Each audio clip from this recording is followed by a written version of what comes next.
And tonight on the program, we examine the state of the nation under the current administration of President Bola Tinubu, the controversies surrounding the Nigerian government's employment of foreign lobbies. That we've not heard from the government officially about that, and the growing tension in the lead up to the 2027 election year and the politics of it. And joining us tonight is, well, should I call him a member of the PDP? Because as of now, the PDP looks like a party that has standing on two crippled legs, and one on which we never can be able to tell what the PDP looks like today, but is also the leader of the alternative, another political platform. It will be talking to us on about some of these issues, but in the state of the nation. Chief Sowunmi, thanks so much indeed. So it was nice to see you. How was your holiday? The fan terrible of the Nigerian politics. How was your holiday? It was okay. Restful. Okay. Thank you so much indeed for joining us. So you're still a member of the PDP? Absolutely, I am. Okay. A lot of people have thought that maybe you have chosen between one of the party with the A and the C, whether it's the one with the middle letter D or P. I have always been someone who believes that it takes time to build political culture, and that organization go through some norming and forming, and there's a sinusoidal in it. Once matters are before the courts, I always prefer a situation where we accept adjudication. And once the adjudication comes, then we can then decide, does the court judgment still allow us to participate, or have we gotten to the end of the road? I feel that the People's Democratic Party of Nigeria should beg the Court of Appeal to hurry up. Because once the Court of Appeal comes in with a judgment, one way or the other, I think the matters will be slightly settled. Yeah. Those who always like to go looking for platforms everywhere are almost already out. Those who recycle themselves so much but claim that they are the new order are almost out. But those who understand the institutional memories of how to manage democratic organizations in PDP, like me, we're still here. Albeit we're not too happy with the state of things. So no matter what, you still stick with the PDP? After the Court of Appeal, we will know. That's when you decide. Yeah, because I really want to... But does ADC look like... Because a lot of your friends have now moved to the ADC. My friends are even more in the APC. In 2011, when people wanted to start moving around in Ogun, I kept saying to them, is that a real issue? And some of them are really top boys in APC now, so they're my friends. So you're likely to move to the APC? No, I'm just coming. My immediate friends that we did PDP together, especially those of them who like to come and go, have gone again. So they've gone to the ADC. I have a lot of opinion on that, their ADC, but I think it's a bit too early. One must be careful not to injure an already injured effort. So you think it's an injured effort? No, I think it is injured because, you see, it takes time to purge yourself of your attitude. We are human beings. We are creatures of characters and habits. The habits you pick over the years and no one tells you is bad, you will use it. Look at the party. You have not even gotten past go. You already have very heavy conversations of entitlement for those who think they must be given ticket even before they join. And then those who think that, no, we must follow the other. The kind of conversations they are having. Because that's the party a lot of Nigerians think that will rescue No, I don't think so. I don't think so. Look, the first test they're going to have will be in Osun, and then Ekiti, whichever comes first. And then they're going to learn that these things don't yield to the noise that they are making. As far as I know, opposition can come together and say, okay, we want to provide an alternative viewpoint. But you cannot provide an alternative viewpoint if you do not respect the fundamentals that keep the country balanced. One of the fundamentals, in my opinion, that keeps this country balanced is that we must run it on a pendulum. The demography of population in the north is big. The only way we can balance out the country is to say when power goes to the north, northerners give us a candidate, let's look at them. When it comes to the south, otherwise, we're going to be perpetually quarreling with ourselves. And I think that if they don't get that, they don't get anything. That's one. Number two, I've looked at that party very well. I know the players. I feel that they are underestimating Rotimi Amaechi. You have to count. You see, there's a... But suddenly he has dropped in the... No, it's not dropped. No. In public debate, Rotimi Amaechi has dropped in the pecking order. Because a lot of people are now talking about Atiku, Peter Obi. Listen, I've done campaigns at that level, looking for tickets. I've run campaigns for PDP when we're trying to get presidential ticket, and we got it twice. I should know how to read in between the lines. Let me tell you why I say those who underestimate him have a problem. That party will be made up of those who are coming from PDP and some of the elements that are coming from the CPC factor of Muhammadu Buhari and APC. And then if they say they want to go throw it open, where do they know that the CPC end of it, where do they know they will go? If they say they want to zone it, where do they know they will go? If Rotimi doesn't back down, I'll be shocked if he doesn't pull an upset.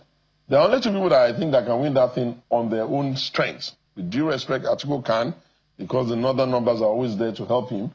But if the people that have been ministers together with Rotimi, the Pantamis of this world, the El-Rufais of this world, if they insist that they want to make a stake, if you underrate Rotimi, you underrate him at your peril. But hey, it's their business.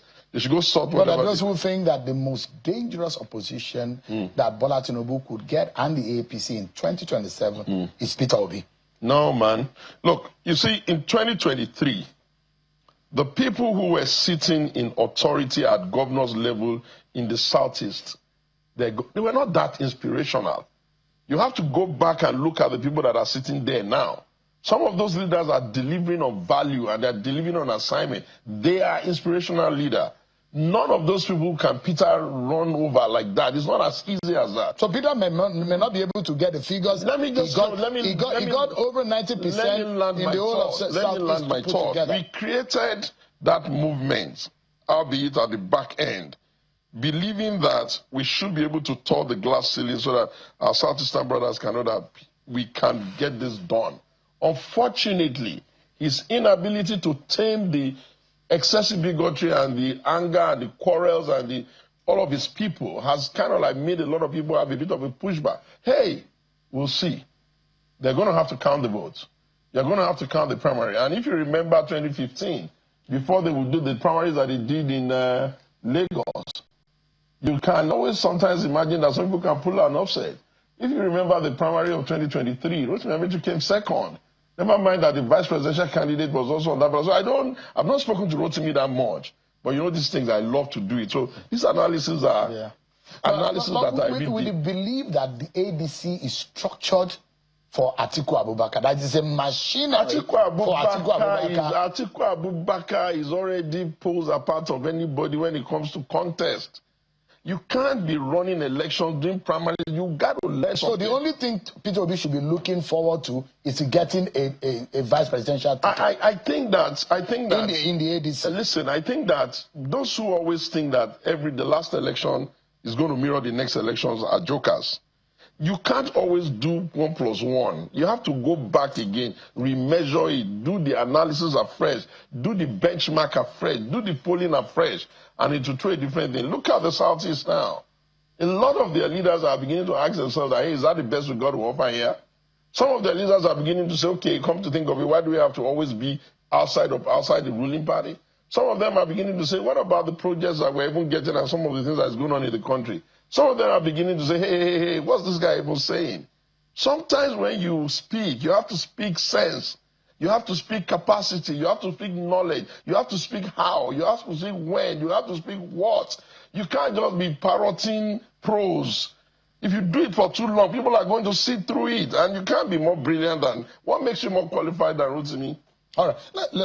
Or what makes you more qualified than Atiku? I'm amazed that Nasir El-Rufai is not even talking about that contest. What makes them more qualified than him? So when you want to go into a coalition of that nature, you can't come onto the table in an entitled manner. It's a deal killer. Right. Let me take you off quickly. Oh, yeah, take me off. I don't like you asking me about them. I like to talk about our party. Yeah. The ones that have a chance. PDP and APC.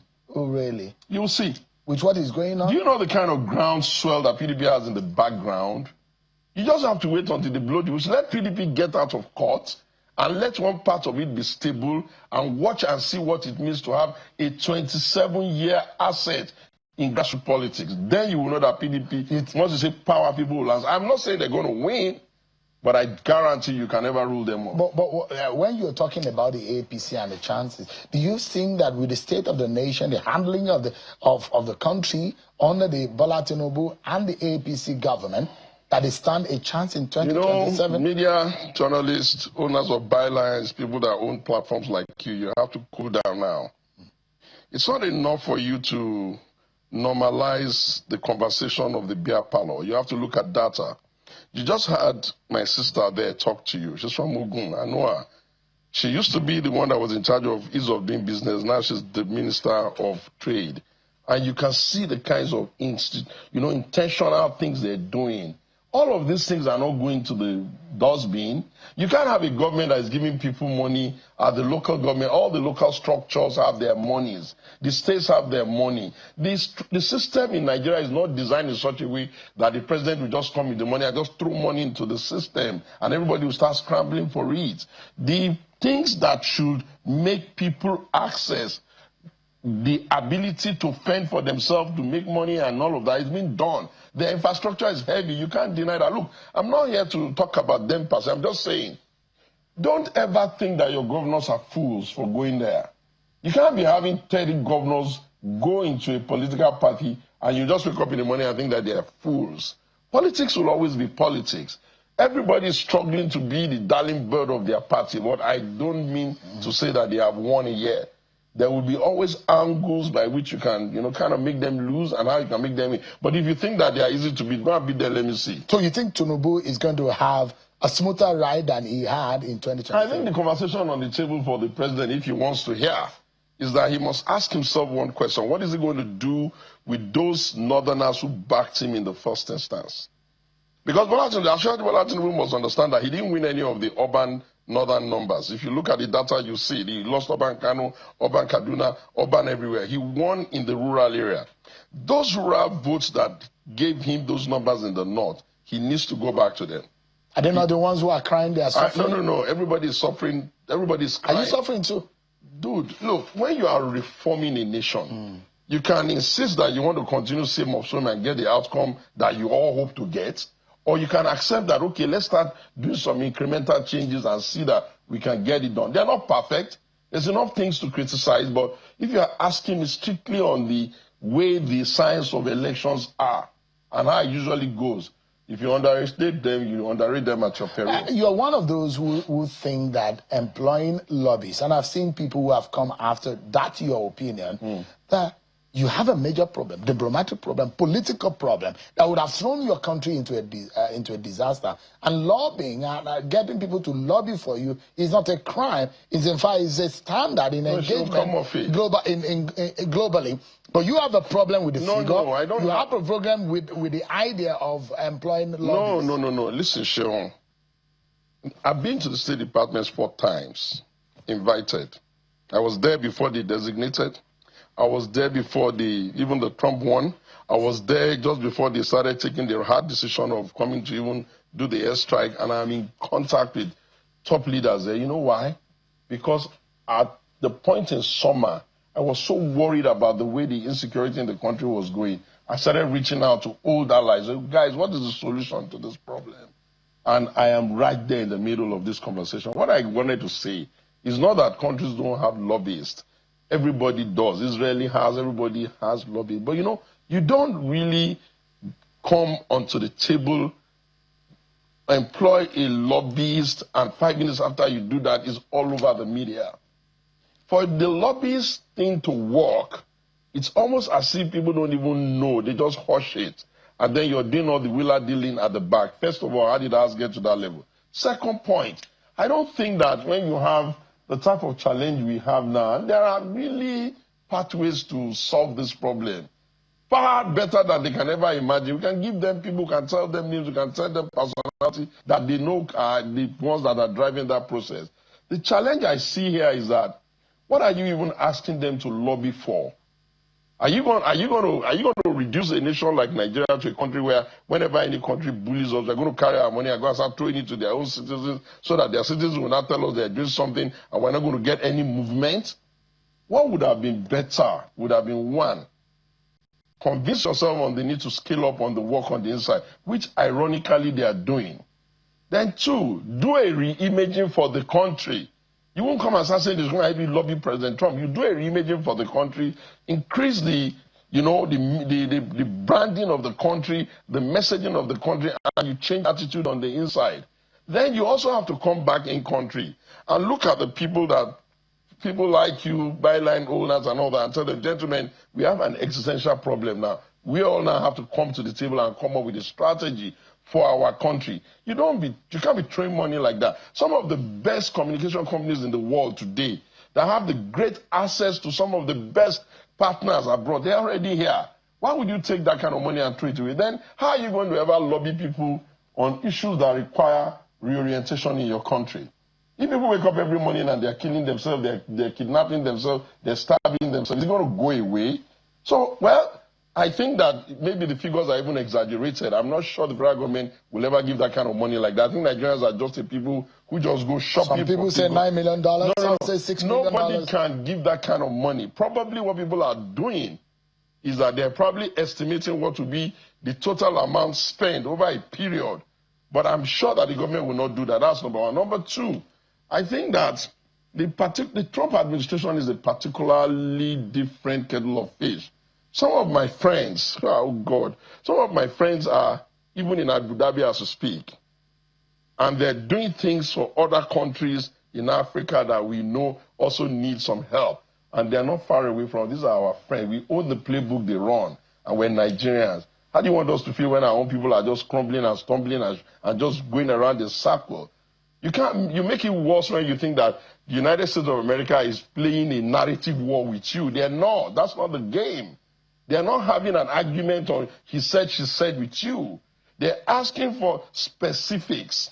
Those specifics must be done by you. I think those, if you look at the handling and the result we are seeing, now, it was supposed to be Trump coming gun blazing. And that scared a lot of people. But it's now the American government, even giving the Nigerian government equipment and welfare equipment to fight the war. Isn't that working already? Listen, nobody ever told you the United States of America is interested in coming to your country, gun blazing, stealing your mineral. That's not it. Their position is simple. The world cannot look by while people are dying here and you're struggling with it. Some of the shuttle diplomacy you've done has also brought them to have a better understanding. And some of us have also contributed massively to that re-characterization that, look, don't call our country a Muslim Christian country. That's not who we are. Don't make us a Fulani hater country. We're just one country that have some issues. If you want to help in a decent manner. And we have started seeing that the pushback is there. But what we're saying is, if you pay a lobbyist, and it's one that is going to start getting, name and shame already in Washington. Okay, where's the value? You think the Buhari government didn't have a lobby? You want me to tell you their name? If they had asked ordinary Lai Mohammed, the immediate past Minister of Information, he would have probably told them some good lobby people. So I think that what we're concerned about is that there is a momentum now that is building the country in a particular direction of progress. We don't want anybody to scuttle it. And we don't want... So we invented 419. No Washington person come and 419 the 419ers.